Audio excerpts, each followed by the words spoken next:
November 24, 1971. A Boeing 727 lifts off into a bruised winter sky over Portland.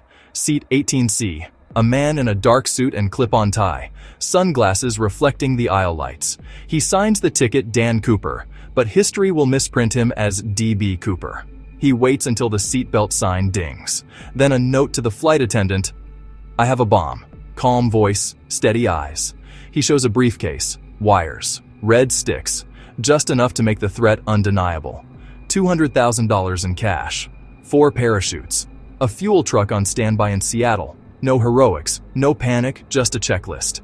By the time the 727 circles SeaTac, FBI agents are already scrambling maps, phones, procedures they hope they'll never need. On board, passengers are told it's a minor mechanical issue.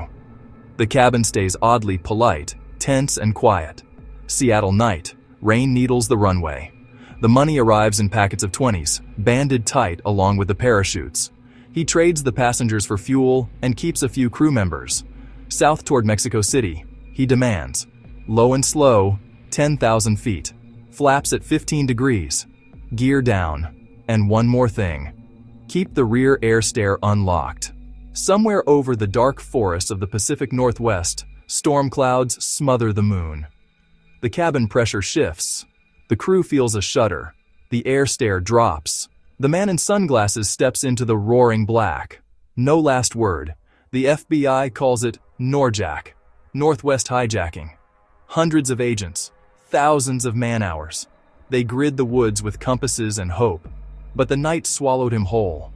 What they do find comes years later when in 1980, a boy digging at Tina Bar on the Columbia River unearths $5,800 in decaying 20s.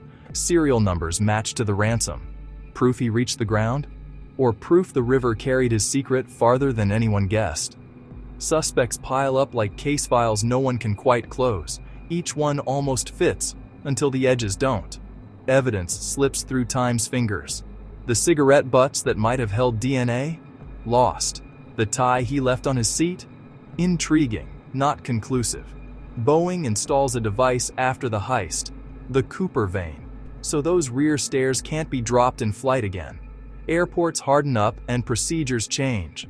But the man himself becomes folklore. Did he freeze in the wind and pine needles, or limp out of the trees and fade into an ordinary life?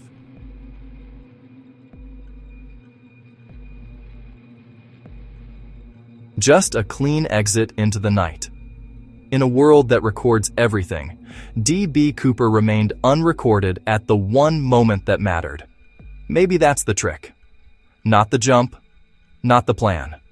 The silence afterward. And until silence breaks, the man in seat 18C keeps falling through rumor, through time, never landing anywhere we can reach.